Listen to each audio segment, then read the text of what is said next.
Hey guys, we have a treat for you. You want to know how to unlock the full potential of your ministry team? We've got a great new free guide that you can actually download. We're actually going to be going through it with some of the exercises that we give to help you to unpack more insights and potential from your ministry team by using your temperaments. Yeah, this was really cool. It was just helping us develop a language to speak to one another.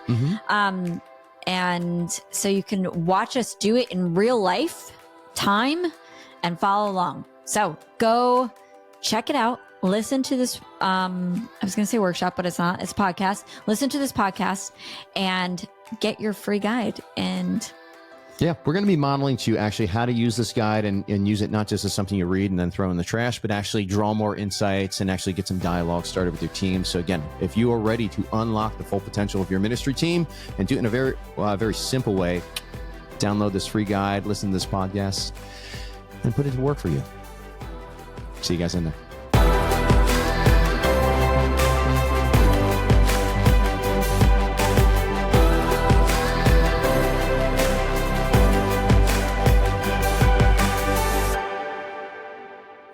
Hey, folks. welcome back. Welcome back to the Catholic Coaching Podcast. My name is Matt. And I'm Erin. And we're your Catholic coaches here for the day. Today, we are going to be focusing on a new resource that we just published. You can actually go to catholiccoaching.com in our free resources section, and you can download this. It's a quick guide for ministry leaders, helping them to identify what the gifts and the full potential is of their ministry team. We're actually going to go through some of the elements in this, focusing on the strengths and the ideal roles that people might fit into based on their temperaments. And we're actually going to walk through some of the exercises that we have that are part of the larger guide that's available to you inside our academy. Yeah. So you can download our free, it's like a mini report on this. This is a quick guide. Yeah. Yeah. Not to overwhelm you. But then if you want the full one, which we'll be kind of pulling from in this little example, you can go and get that in our academy and actually get the support that you need to actually take your group through it. Now, this is for ministry leaders. This is for ministry teams, but it certainly can be used with any type of work team. If you're working in an apostolate of any sort, it could double as that as well. I think it could pull a lot of very insights. Versatile. Yes. So it's great here, but some of the language here is going to be specific to ministry teams. You're working in a parish, you're working in a diocese. If you're working at a university, maybe in a Newman Center, it's going to be a great fit. In fact, some of our coaches that are already working in those capacities have already kind of come back and been like, I can't wait to take this to my ministry team. And we're sharing this resource quite a bit at Seek too when we were there a couple of weeks ago. So, and also there's a prerequisite. You have to take the temperaments test. I mean, it doesn't have to be our temperaments test, but it does help and it's free. So you can find that's on our free resources page as well. Yeah. There's even a nice little QR code here, folks, that you can in that quick guide. So you can actually download the quick guide and snap a picture of that QR code. Temperaments assessment takes about 7 minutes, but then you're off to the races.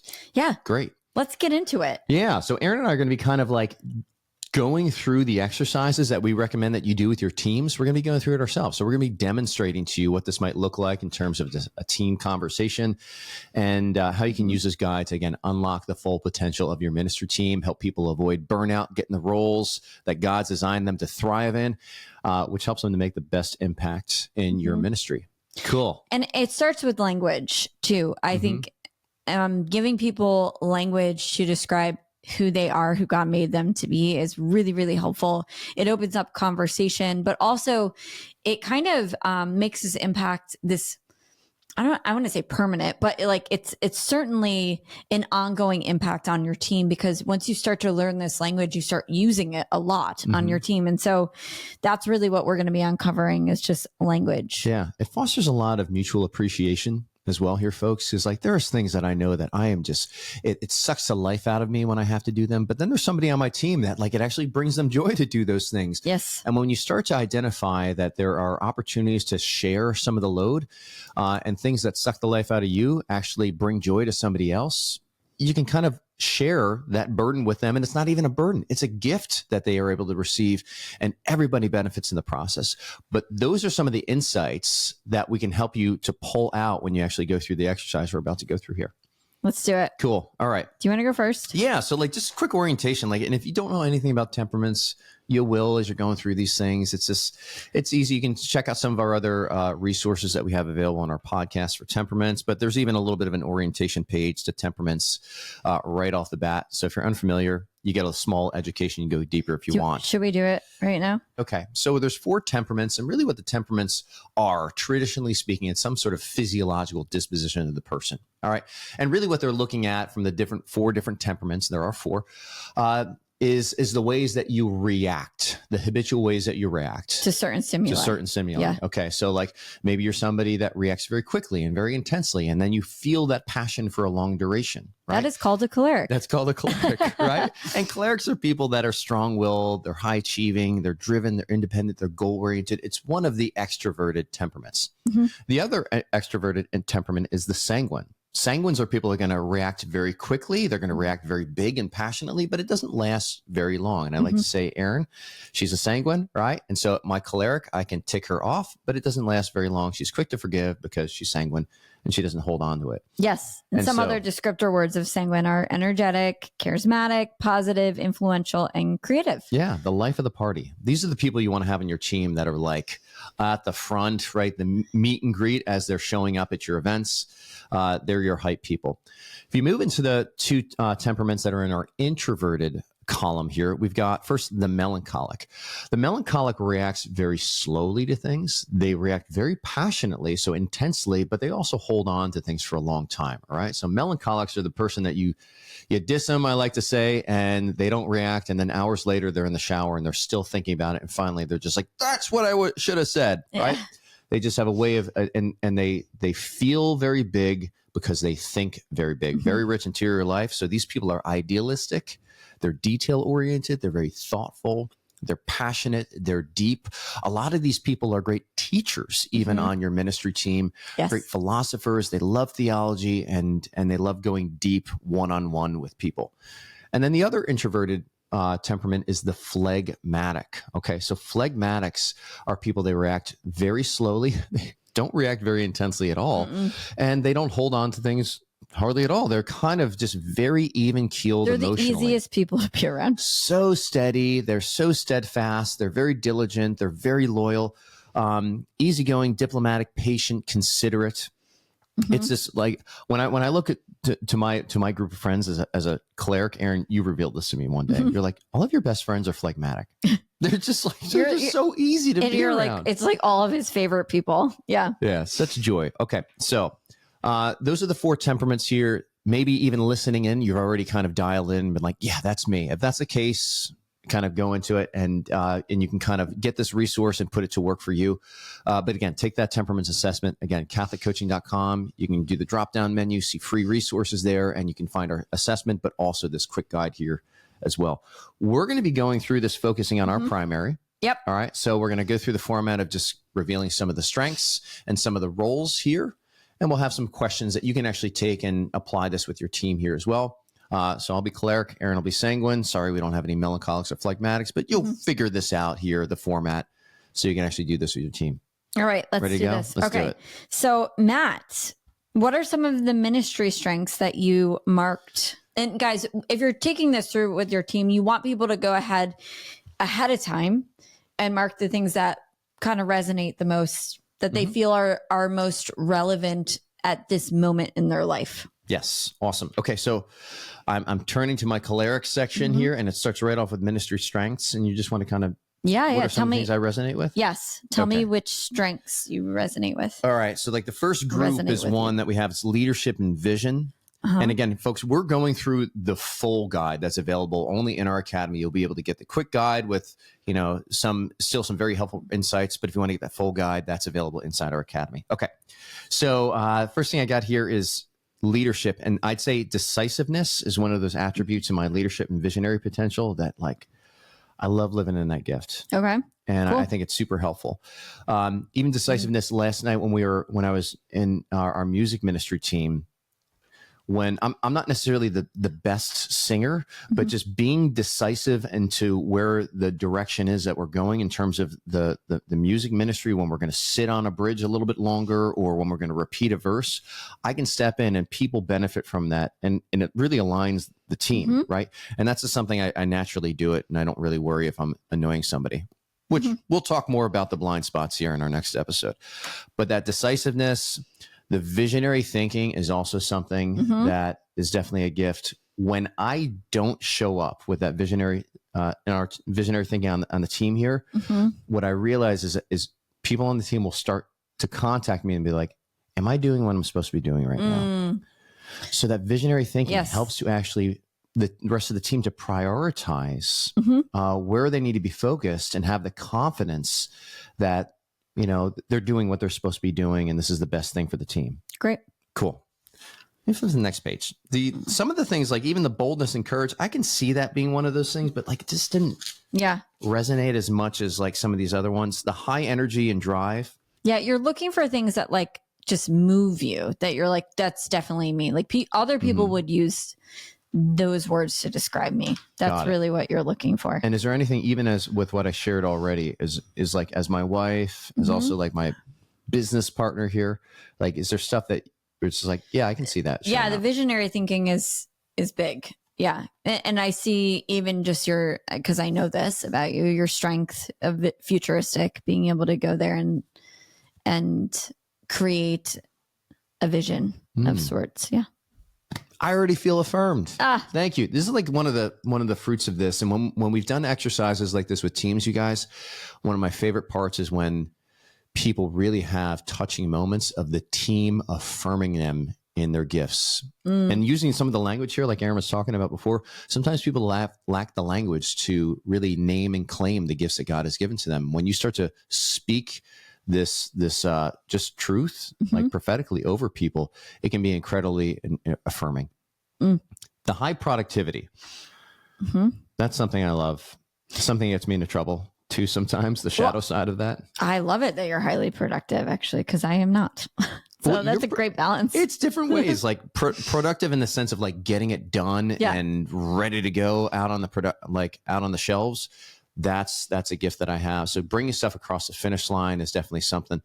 Even when we get into the communication skills here, a confident delegator, this is something that it's a skill, but it's something I naturally am inclined to do because my choleric, at least one of the choleric attributes that I express is like, I want to be able to make big impact. I want to maximize impact. And I know that I can't do that if I'm the only person that's doing the work, but many hands, getting all those people mobilized and delegating tasks. So I'm freeing up some of my own decision-making.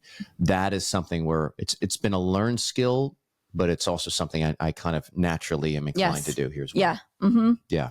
I think that's certainly something that you probably, I guess, established more, crystallized more when you're in the military. Absolutely. You had to. Well, I mean, that's where we really got a lot of the skills. I mean, it wasn't just like, hey guys, here's a plan, like read it on the piece of paper. Like we literally had to build things called terrain models where it was like, it's kind of like in the movies where the guys got like the train and the action figures going, stuff like that. But that's what you guys were doing. A little bit. Yeah. That's what Marines do. Right. Absolutely. But anyways, there are so many different ways of styles of communication, and you really want to communicate in the mode of the receiver. Yes. Right. And be very aware. Right. So, again, there's skills there, but that's a natural ability of the cleric. Quick thinking. It's another one.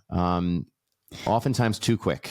Well, certainly a military thing too that you had to learn. It's helpful, but oftentimes it's too quick. And I say that even kind of thinking through my working genius, and wonder being kind of right there in the middle, where sometimes I just I'm so tenacious and I want to get things done that'll just be like, we hit a roadblock. Okay, this is what we're going to do. Let's press forward. Yeah. Right? And sometimes I really benefit from some of the other people on the team that are more analytical and they're a little bit more slow and methodical, that really invite me into that tactical pause where it's like, okay, before we just run forward and we create more problems, maybe if we just spend a little bit more time here to think through it, we can actually come up with greater clarity and a more focused plan. Yep. Okay. That again has been something a learned a learned skill here too. And then finally, the team building piece. One of my favorite things about being a business owner is having employees. I love having employees. What do you love about it? I just love creating an environment where they can become fully alive, and they can they can discover and engage all of their gifts. Like that is absolutely incredible. And so to have the responsibility and authority and to create that space for people is just and it's like so much putting fun. people in the right positions. Absolutely. To help them to thrive the most. Yes. And just seeing the fruitfulness of it. In some ways, it's almost like a big experiment here where we just continue to have internally our own proof of concept and these things that we're teaching you guys here. Like, so we're, even as we're going through this, you guys, like we're speaking from the experience and witnessing to you. Like, 'cause when you identify and put language to the gifts and the strengths that people have, and then you can create space, and we'll get into roles here in a second where they can engage those things more. Man, they come alive, and you get people that are loyal, they're belonging, they're highly productive, they're motivated, they've got great initiative, and they're carrying the mission forward while you sleep. It's amazing. Yeah. I have a couple questions about these. Okay. So out of the strengths that that really resonated with you right now in this time of your life, which one excites you the most to live into? Oh, I mean, it's the visionary thinking. Okay. Piece. Yeah. Can you tell me why? Well, it's so I'm really driven to make impact, right? Even if I go to an M-code assessment, yes, making an impact is one of my big, it's part of my motivation profile. Again, that M-code assessment, you can get that for free in our academy. So jump in there and get that. But I love making an impact. And so kind of the way that God has wired me is to say, okay, I can make an impact by creating a system that could, and if I can design that system well and architect that system well, that system is something that produces impact, right? And so I look at it and say that I could be a coach that coaches one-on-one for the rest of my life. Yeah.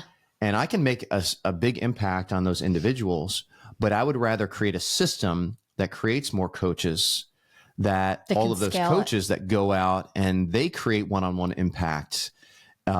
That to me is like way more exciting to me. Yeah, the scaling. Now, in order to do that, that means I'm spending less time in the one-on-one coaching, and I'm spending more time on the architecture of that system, right? Yeah. That's a trade-off that not everybody's willing to make, right? But again, in my unique design, excited to make or motivated to make. Yeah. So, for some people, it's absolutely soul crushing. We have a lot of our coaches. In fact, most of that them, would be soul crushing for me. They don't want to be an entrepreneur. They want to do the one-on-one coaching, and they just want to have that one-on-one connection. Where me, it's just like, I want to create the system that creates more opportunities for that one-on-one connection, that our coaches can make that impact. And they're the ones that are shepherding people, the boots on the deck that are actually doing the work. So what problem would this solve? What problem does this strength solve? Like you come into a business, let's just say you're consulting another business and they don't have this. What problems would indicate that? Yeah, I remember a couple of years ago being on a call with Nate Pinto, who founded the app Seek Direction, and talking to him about it. So he was trying to make spiritual direction accessible to people and get people connected with directors. And he said one of the biggest problems that he had was finding enough qualified directors to actually feed in here, because there was a great demand, but the supply to be able to meet the demand in terms of supplying well-formed spiritual directors, that was his biggest trouble. And I remember Nate saying to me, he goes, Matt, whoever can find a way to scale the accessibility to coaching is the one who wins.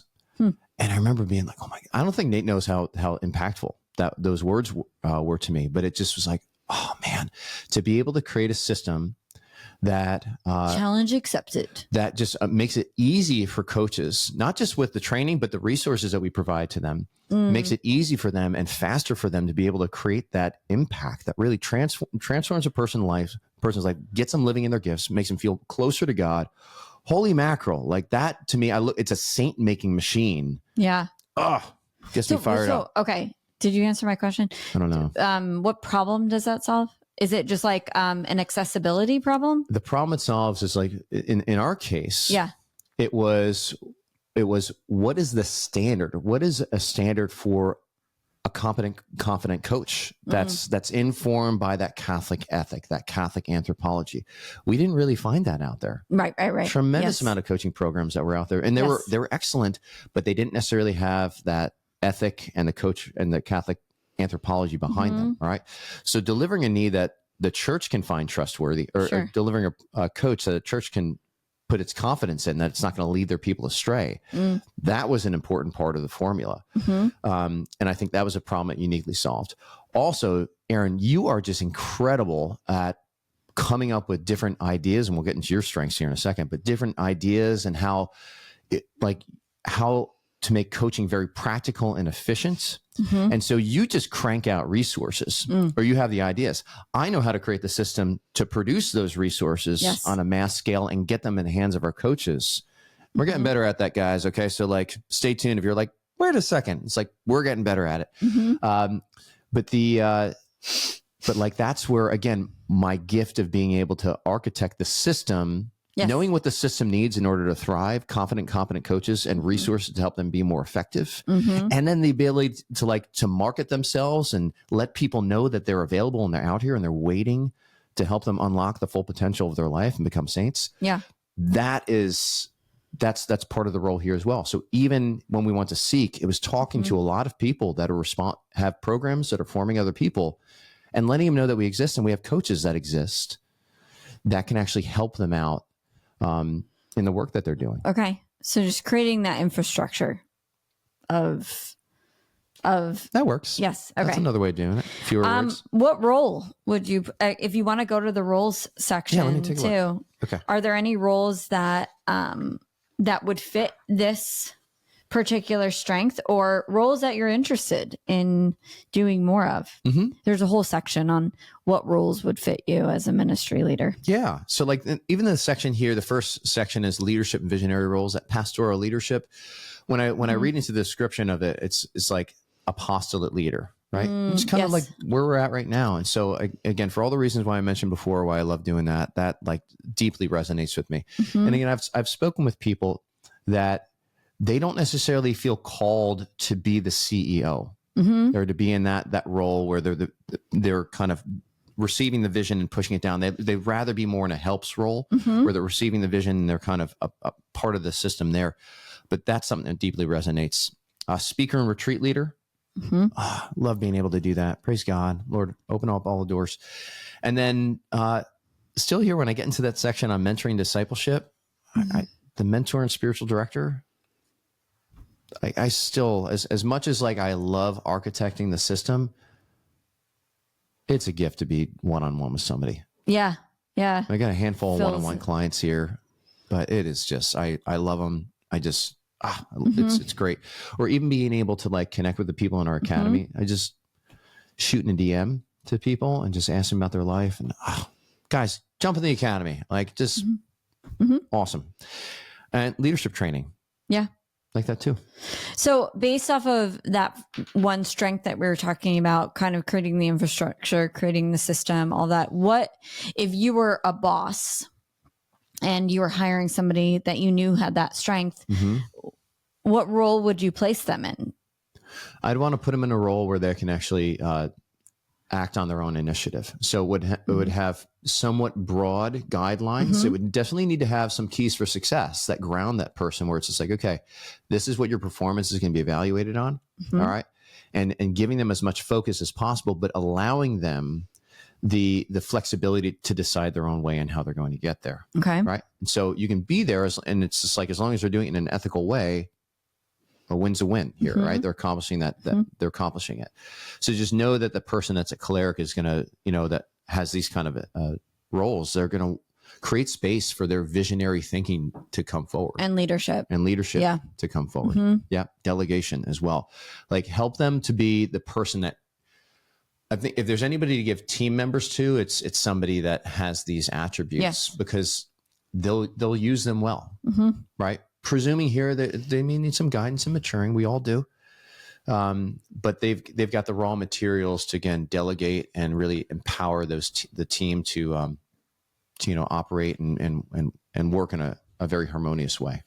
Yeah. I ask that question because often our strengths are never considered when we're kind of looking for roles and jobs and even positions at the church or even volunteer roles. Yeah, and warm body.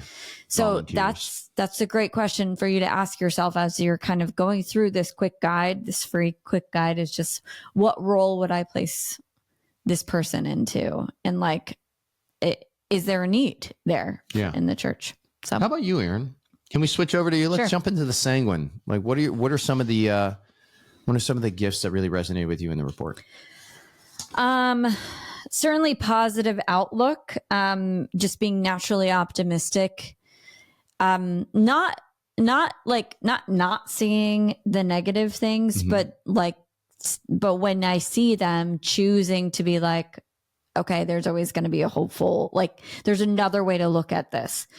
It's not like ignoring those things. But it certainly can be stretching when you might be the only one on the team that has that outlook on things. Your positivity gives a lot of hope to our team. I think that's what that's supposed to do. And we can get stuck in our melancholic spin cycles. Yes. And I have to remind him, like, we're a coaching business. Hey. All right. This whole thing is built on hope. Okay. So, all right. Playfulness, I think, is something that I do naturally have, but can be pushed down a little bit because I have some mindset that needs help around that. But I do love it when I can, even when I'm like coaching people, I'll be like, all right, let's just play for a second. And it's like, we'll try on this new thought. And it's just like a playful way to do. And even in training, in drills, I don't do drills anymore, but even training the trainers, it's just like giving them, really trying to, influence them to have a more playful disposition, like a student type of disposition. Like, you're not going to be tested on this all of the time. It's not like, permanent and big and dramatic. It's just, you can be playful. Yeah. It's very refreshing. Like, I find your disposition is just very refreshing. And it's just like, things don't have to be perfect. You don't get so wrapped up in the different details of things. And so it's just, there's a carefree approach that you have that I think just creates space for people to not have to be perfect themselves. It just makes it easier. You're a very easy person to be around. Thanks. You're welcome. I think also, yeah. I think there's enough serious things in life if you can choose to be playful. But there is something neurologically that happens when your brain is, when you are being playful and engaging, you actually learn quicker. Yes, absolutely. Yeah. And you more get more efficiently. of that, like the brain derived neurotropic something that, but it creates the passion, actually creates more of the stuff that builds synaptic connections in your brain, so that you retain the things that you learn. Yes. Yeah. One of my favorite questions that people could ask me is, hey, how can we give me like 10 ideas on like how to make this event more fun? I'm like, yes. Like, even if it's just like a class, something that's like just not supposed to be fun classes, or lessons, not that they're not supposed to be, but they're generally not. Just like, you're there to learn. But I'm like, if you gave me that option to make things more fun, I'd be like, done. You make things easier too. Challenge accepted. Like simple. We have a simple as one of our core values here at Metanoia. And I'd say that is overflowing from your DNA of just like, just keep it simple. And we've fallen back on that one, that core value, probably more than any of the other ones that we have. And it does. It keeps us from pulling our hair out. If it's not simple, don't do it. And exhausting ourselves. Yeah. But it does stretch your brain to figure out like how to do this more simply. It might just be how my brain works. I can't grasp things that are not simple. So that might just be what I've learned along the way. Gift of humor. Humor, lightheartedness. Yeah, I just think humor is, especially in like such a highly productive world, I think humor is so overlooked, and I think it's one of the greatest geniuses that God has ever created in like humans. That's a very big, bold statement. I know, but it's true. I'm just like, people who are funny, everybody wants to be around them. Like, they're some of the most influential people. I think I have this theory. I'm like, I think comedians are like the greatest dramatic actors because they get the human person. If you can be funny, you get the human person. You get them like at their very core. Because I could sit there and cry with you and people would feel very like empathized with, you know, they'd be like, oh, thank you so much for like, but if I can make you laugh, that means I get you. Yeah. I know how to draw out the irony of human life. Yes. Yep. Yeah. Yep. So I think that's something similar to the playfulness. That's something I want to like use more, you know? But humor, I think, is big. Yeah. Let me ask, have you ever felt that part of you was not welcome in Certainly. ministry? Oh my gosh. Like in everything, like in school, like it just, you know. Why is Erin singing all the time in class? And twirling. I didn't even know I was doing it. Like, that's how ADD I was. So, but I think humor, I think especially humor was just, I don't know. I think I just grew up in a world that, I don't know. Well, I found other sanguines. I found other people. I think the irony is that like, oh, this humor is a waste of time. It's like killing the productivity. But actually it's the opposite effect. It actually fills the person with, you know, the people around them with just, joy. And the joyful person is a happy worker, like, and a more productive person. Amen. Not that it's all about like productivity, but it's this, but getting engaged and being passionate and feeling that you're in communion with the people around you. Humor is a way of just building community. Yes. Right? Yes. Especially with team building. So really what this whole thing is. Yeah. Yeah. Cool. And you know what's another interesting thing I noticed this at Seek, but the quickness to laugh is, I mean, obviously it's a fruit of the Holy Spirit, but I saw that at Franciscan too. Like, everybody was like, just laughed really easily. Like comedians probably loved coming there. We didn't get a lot of comedians, but they probably loved coming there. It was like Brian Regan. That's it. This is the easiest crowd to make laugh. Like, that wasn't even a joke and you all are laughing. So I just think it's like such a testament to the fruit of the Holy Spirit of joy. Innovative ideas, certainly. Absolutely. Yeah. We excel at brainstorming, fresh, engaging approaches to ministry challenges. Because ministry is kind of, it's a hard thing to sell. Like, but what do you mean?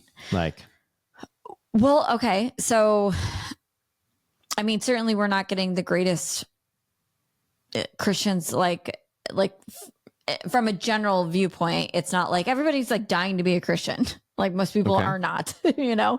But then also devoting your life to this thing that most people are not willing to devote their life selling to. Christianity you're talking about. Yeah. Selling the gospel, not in a selling the weird marketing sort of way, the commitment of this. It's honestly the lifestyle. It's the best product out there. And I'm not just saying that because I am Christian. It's like, this will fill your heart and your life, and you don't understand. But I just think I don't know. I don't want to say like we're terrible at it, but I just think we haven't cracked the code at it. And so I think some people have, and I think studying them, but also just like, how do you make things just more enjoyable for people? Like, start with a connection and being that relationship. And again, that's another one of your sanguine gifts of just being able to connect very easily with people and on a personal, warm level, and how that creates that hospitable place for encounter and invitation. Safe. Cool. Safe space. A safe place, like where people can just be themselves. Yeah. So I'm curious here, like so you named a lot of your gifts here. What are the needs? Maybe think of one of those things. What's a need, an unmet need that you see it filling your gift? I think the innovative ideas. I mean, every church I've ever worked at was like, we've just always done it this way. And it's such a fixed mindset. If if I were, I don't know who the person, obviously the parish, the priest is the one who's like running the parish, but like who's the next person who's like actually running the parish?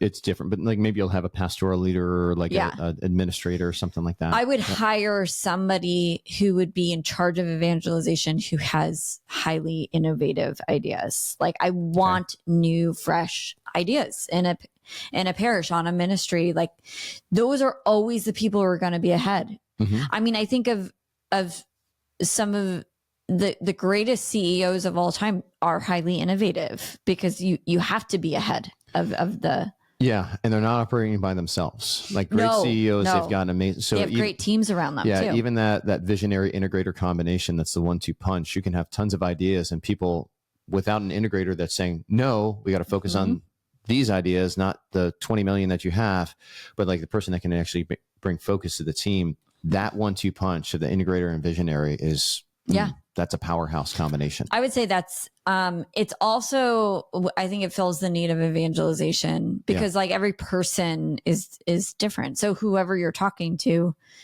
I think you can have a formula for like best practices, how to talk to people, be an active listener, be like, don't be a jerk, like just general principles. Don't be like super like highly judgmental, but I think every person could benefit just by somebody being there with them. I didn't get to this one, but encouragement is another strength. So I would say, the innovative ideas though, I think is really big, needed in the church, I think. And I do think this next generation that's coming up is full of them. So what's the encouragement gift? What is that? What need does that meet? Oh, well, just discouragement, despair. Do you have an example of kind of where you've lived in that encouragement and seen good fruits? I mean, just what I'm doing right now. As coaching. A coach? Yeah. I thought that was really interesting that in the beginning, I didn't know that the majority of the culture is like melancholic. It's like 40% of people who at least take the test are melancholic. And that has like been across the board. Every presentation we've ever done, show of hands, usually half the room melancholic. But at the beginning of my coaching career, I was mainly coaching melancholics. And I don't know if it's the people who are like humble enough to go out and ask for help and they're like willing to work on themselves. I don't know what that was, but using my encouragement a lot with them. But yeah, I love just giving people hope. I think that's that word hope in that description of encouragement. Yeah. So that positivity gift, you talked about the innovation, the natural humor that you bring to the team, also the encouragement that you have. Okay, so if we were just kind of step back and just take these gifts and put them on paper, so like just detach them from you a little bit. Okay, so if you saw like this is somebody's resume statement. Even if you want to turn to the roles section of the report here, what would be some good roles that you'd want to place this person in? Before I look at that, I'm just going to kind of spitball. I would put them in charge of evangelization. Like if let's just say if I was like hiring for a church, like I'd be like, you're head of evangelization. And quite possibly somebody who is certainly maybe the first person somebody meets at a church, somebody who's friendly, positive, upbeat. And then possibly a coach of some sort, which is what I already am. But I'm going to go to the roles. Can I throw something out there too? Sure. Okay. Head of evangelization, but I'm also thinking, I would want to take this person and I would want to make sure that they're teamed up with somebody else. Yes. And it's not like just team them up with somebody that can keep them in check, but I know this person is to be somebody that thrives in collaboration. And so if you put them in a place where they're by themselves a lot, you're not going to get the best out of them.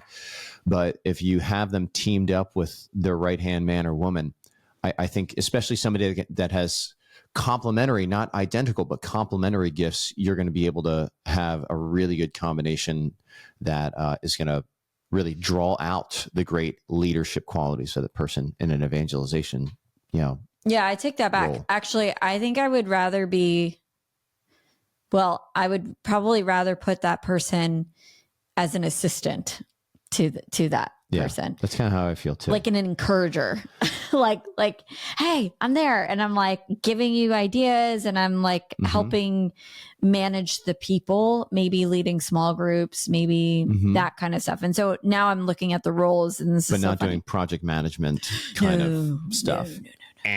Yeah. Right. Bring the cholerics in, or maybe the melancholics or phlegmatics. We're not talking about weaknesses yet, but yes, no, that would certainly be something I would avoid. A small group leader, love that. I think faith sharing group leader, any type of group, like being around other people. Even better if you're not necessarily the leader. I mean, it's fine. You could step in and be a leader, but like if you're kind of like the assistant to the leader, you're like, I'm here to support you, and I can fill in the gaps when you're gone, you know. Yeah. When we would do classes, Erin would kind of, and it's similar to the way that we operate right now. Erin would be like, these are the things I want to do, and she would just kind of like throw up on a piece of paper, and it would have all these thoughts that like made tons of sense to her, and I would take that and I would put it into a lesson format, because that's how I would have to understand and I'd things. Be like, boring. And if there were things that needed to be printed out, I'd print those things out, or like, and so it had all the structure and the architecture there. But then that would create a space for Erin to just show up and not have to focus on those things. And she would be able to kind of get really engaged with the students, especially when we were doing youth ministry. And I'd be the dude that's kind of off to the side being like, okay, time to do this. Like, let's move to lesson objective number 2 or number 3. And we kind of keep things on pace. It was cool. Yeah. And now I feel like I'm the one keeping you on pace, which is like so weird. Very weird. But also, a coach, like a mentor or spiritual companion. So that would be what I like about that is there is freedom within sessions, and you can be innovative and kind of adaptable and like on the spot, and you can shift things a little bit and move around and be encouraging when you want to be, and be positive and bring some humor to the, I mean, every single one of those strengths shows up in my coaching sessions with people. So Yep. Versus like, as opposed to somebody that's a little bit more, let's follow the formula. Let's be a little bit rigid. Let's stay on time. Let's stay on task, which there's environments and roles where that is what excellence looks like when you have that. Great. But it's not necessarily what you're going to find here in this type. Okay. Yeah. So that was helpful though, to see. I mean, guys, partially we made this because we've lived through it. And so a lot of this is just confirming things that we already know.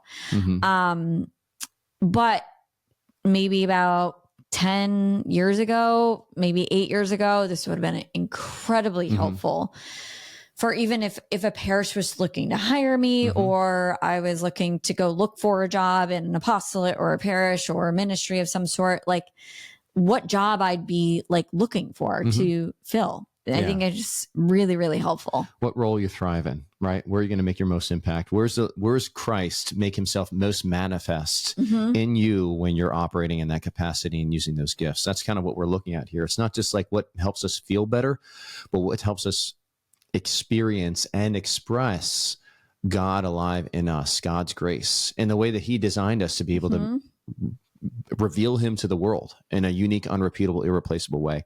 That's what we're getting into here. If you're looking at something like this and you're just like, man, I'm one of those people that just doesn't like being put in a box.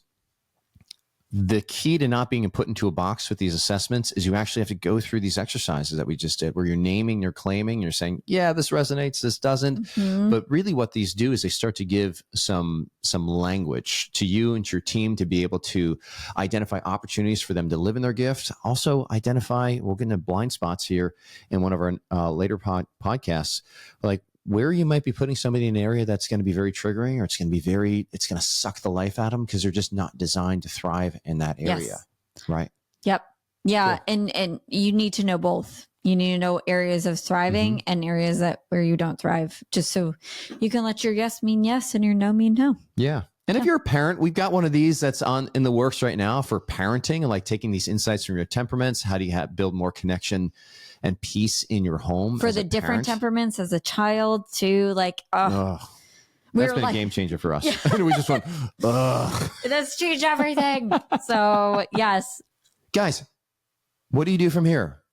download this quick guide. It's going to be in the show notes. I promise you it'll be in the show notes. Why wouldn't you do it? You get the quick guide. It's not going to be overwhelming. It's about 8 pages. You can kind of pour through and do a little bit of a self-assessment. If you want to take our temperance assessment, go after it, go get it. You can also find it at catholiccoaching.com in our free resources area. But once you download it, share it with other people abundantly. Share it with people on your team. I would love if you shared the link for other people to download it so we can get in touch with those people as well, because we've got more amazing things coming for our ministry leaders here from Metanoia Catholic. But dive into that and put this assessment and the quick guide to use for your team so you guys can live in your gifts and make bigger impact. Boom. Boom. All right. Want to do more with less? Do more with less people, make a bigger impact with less people and less dread. Download this. Okay. Keep smacking the table. Okay. Next episode, we're going to be talking about how you can identify some blind spots here and what to do with those things to be, again, more effective and make that bigger impact in ministry. Cool. See you, team. Bye. Hey, thanks for sticking with us in the Catholic Coaching Podcast. If you like what you heard, please like and subscribe, and we'll see you again.